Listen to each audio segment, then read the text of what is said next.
Avoid this video if you have a soft heart for the dark side. It will reveal the hidden truths of a generational icon's life. Join us as we delve into the enigmatic life of Connie Francis. You will emerge from this video fully informed of the trauma, brutality, and grisly killings that she was a witness to. Who then murdered someone, who assaulted her, and what motivated her to continue singing despite all that? Let's investigate. When you think about making a movie out of a real-life superstar, do you ever ask who would have the best story? Put that star on the second of your first, whoever you think it is, since no one's life was more exciting than Connie Francis's, and the audience would be choked to death. As an interesting aside, the film would definitely fall within the horror and gore categories, however it would have a lot of tags overall. Tell me who she is. And how did she end up with a life like this? Then let's go right in. Connie Francis not only changed the face of the music industry, but she is also one of the most successful female recording artists of all time. Conchetta Rosa Maria Franconero is her given name. She entered this world in Newark, New Jersey on December 12, 1937. She has a vibrant blend of cultures thanks to her upbringing in a diverse area. You could see that this Italian Jewish neighborhood had a significant impact on Connie's music since there's where she learned Yiddish and Hebrew. Her parents, George and Ida Franconero, are the ones she wants to thank for her achievement. But the truth is, they share blame for the hardships she faced as well. Roofing was George's trade. And to tell you the truth, he wasn't all that invested in her. That is, until he discovered a way to profit off her. The spark that ignited it all was his revelation of Connie's latent musical ability. To make matters worse, he was also musically inclined. They became close because of their mutual enjoyment of it, and the rest is history. At the tender age of 3, George made Connie choose between accordion and piano lessons, which is just what we intended to convey. Accordion playing was Connie's first mistake, and she made the wrong choice. Even Connie jokes about it, saying it was her first mistake. In an effort to make her father proud, 4-year-old Connie started playing at veterans' hospitals and community festivals. It appeared as though her father was fully embracing his role as a supportive stage dad, encouraging her on her musical adventure. Having evidence of her father's selfishness does not give us license to trash talk him. May I inquire what it is? That is, until George Jr., Connie's younger brother, was born in 1940, and his father couldn't care less. George Jr.'s lack of enthusiasm and talent in music meant that their father paid little attention to him. But by 1941, Connie had captivated listeners with her Italian renditions of hits like Solo Mio and Anchors Away, and her devoted fanbase was going strong. Even though Connie had been working since infancy, it wasn't like she had no ordinary life or anything. Before her family relocated to Belleville, New Jersey, she continued her education at Newark Arts High School. In 1955, she graduated as valedictorian of Belleville High School. Startime Kids, airing on NBC, began airing her appearances. While her time as a schoolgirl, she appeared on a weekly children's variety show.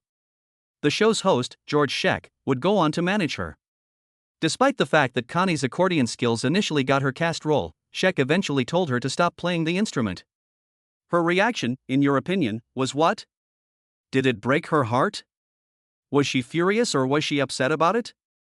Surprisingly, not one of them. She was relieved to have rid herself of it. She also made her stage debut at this time, performing under the name Connie Francis, on the Arthur Godfrey Children's Christmas Talent Special. Would you like to know why it happened? Franconero was difficult for Godfrey to pronounce. Are you kidding me? That is both ridiculous and funny. Connie felt the need to step it up a notch, so she started recording demo tracks for composers seeking potential so they could promote their songs to established musicians. She was making progress, but her want for a regular life became increasingly strong. She began to enjoy herself with her friends and fantasize about love. This is rather typical behavior for a girl her age, isn't it? This is when her dad steps in and plays the villain. Being a traditionalist Italian patriarch, he forbade Connie from dating and clumsily kept tabs on her professional life.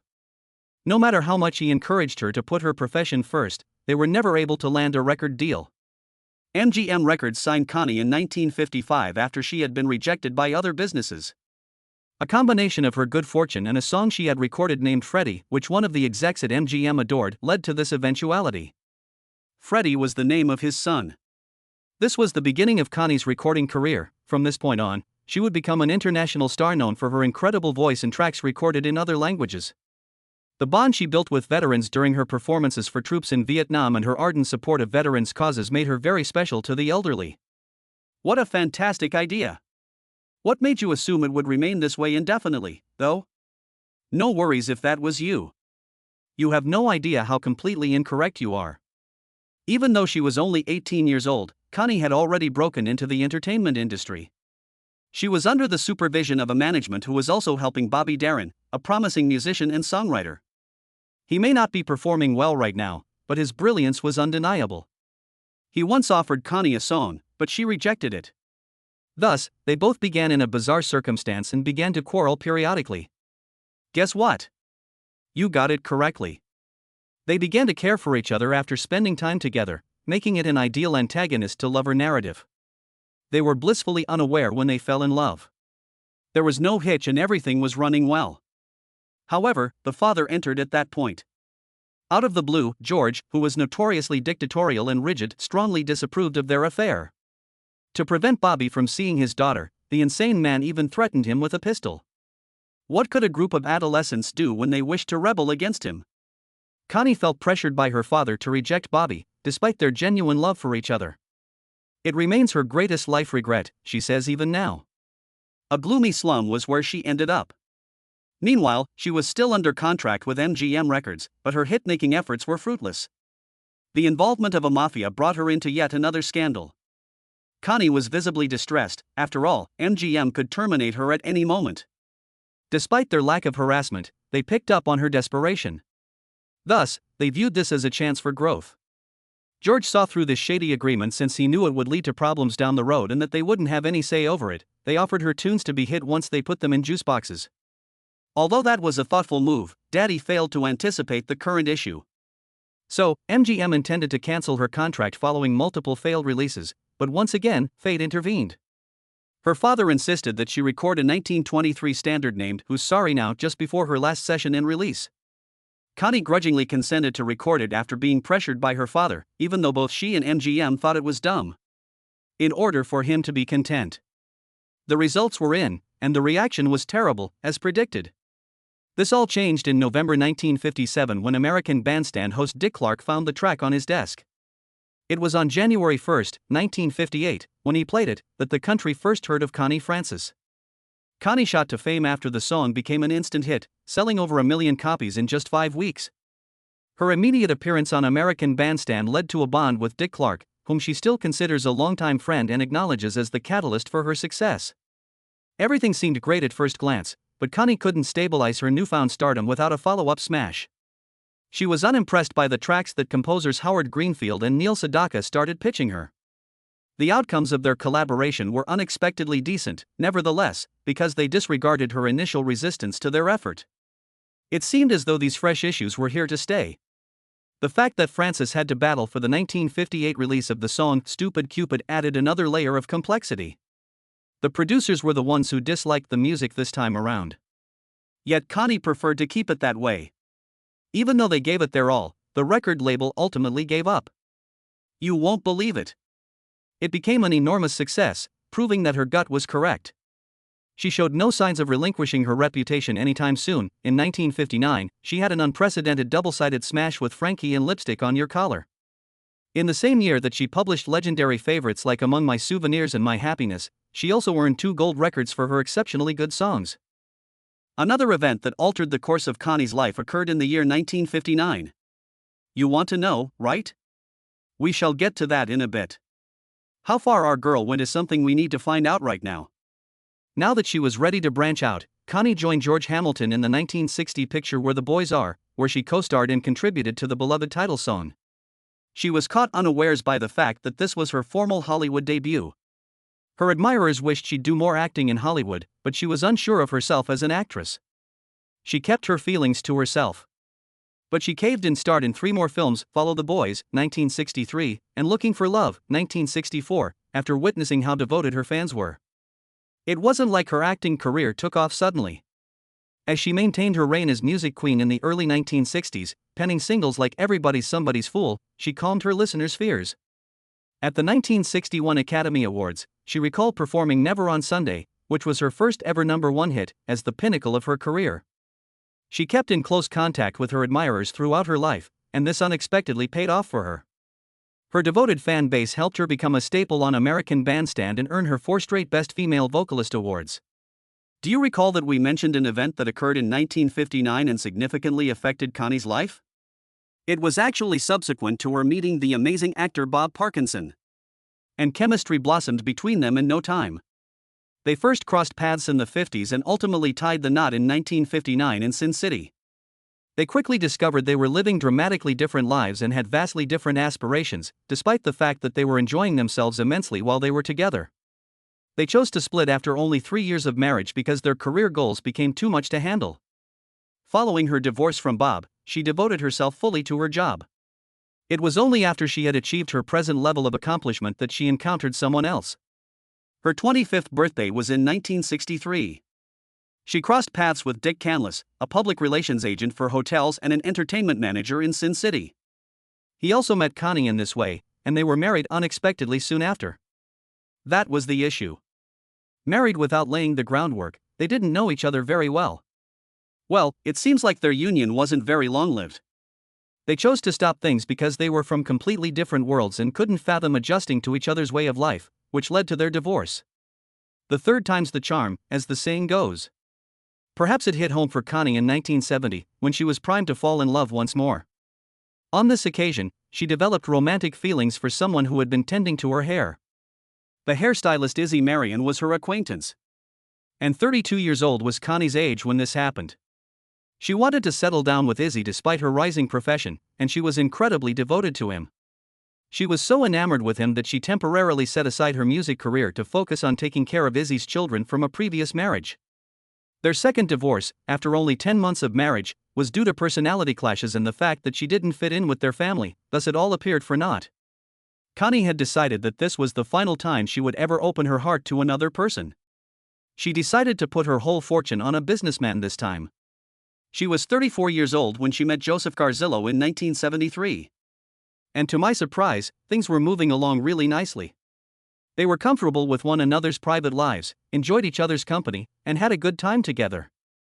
They were bound to have a happily ever after, weren't they? The beginning of Connie's suffering, actually. Immediately thereafter. Life would deal her blow after blow. And at the conclusion, you will be even more curious to find out how Connie manages to laugh and grin despite everything that has happened to her. Her tragic descent started in November 1974 with a horrific attack. The thief suddenly attacked her in her room at a motel in Jericho, New York. He had gotten in through the malfunctioning sliding doors on the balcony. Fear gripped her. And she was considering contacting the police. However, she noticed that her assailant was brandishing a knife and made death threats against her. Being a strong, independent woman, she sought to talk sense to him, but he began to beat her instead. It would have been if he had collected the funds that way, but that pitiful excuse for a human being viciously raped Connie without her will. He was about to murder her when he abandoned her chained and hidden behind a mattress. She succeeded in convincing him to spare her life in some way. And was escorted to a hospital after phoning for assistance after gaining her freedom. Can you tell me what her dad told her after this happened? Damaged goods, he told her. She went through a manic depressive episode, which is today known as bipolar disorder, after all of this. Due to incorrect diagnosis and treatments, Connie's mental health was severely compromised, and she spent a considerable amount of time in and out of psychiatric wards. She needed her husband to lift her spirits, so they adopted a baby boy and called him Joseph Jr. The little boy ended up being the savior she needed, pulling her out of her deep despair. After coming to her senses in 1976, she proceeded to sue the motel business, claiming negligence. That, she said, was the reason the assailant breezed into her pirate den with relative ease. At the trial, evidence was presented that proved the motel's security had failed multiple times. Connie received $2.5 million as her prize, along with the majority of the sum going toward funding groups that aid rape survivors. After all she had done to support women, she could finally return to her singing career and follow her heart. Isn't that fantastic? We wish we could tell you that this terrible event put an end to her suffering, but alas, it did not. Due to her mental health issues and the aggravating effects of her allergies, Connie's health was deteriorating fast. Tragically, the disastrous outcomes of her 1977 decision to have nasal operations devastated her life. The singing voice of Connie Francis has gone. The surgery was expensive, it prevented her from doing what she loved, and it deepened her despair. She finally snapped under the strain of her situation and tried to end her life, but her housekeeper rescued her. Joseph and Connie's marriage was severely damaged by her suicide attempt. As a result, they filed for a divorce in 1978. Though she had only ever encountered horrible men in her life, she never gave up hope. Not every man was her father's or her ex-husband's type, she reasoned. Her brother George Jr. was one of the decent ones who really cared about her. The end goal of this is obvious to you. If you're feeling down, this will help. Unfortunately, outside of his home in North Caldwell, New Jersey, Connie's younger brother was viciously murdered on March 6, 1981. Murderers opened fire on him as he was removing ice off his vehicle. It was allegedly because George had become an informant against organized crime that he was assassinated. The worst aspect is that no one was ever held accountable. Do you want to know why the authorities never found them? This occurred because Connie adamantly refused to identify the criminals.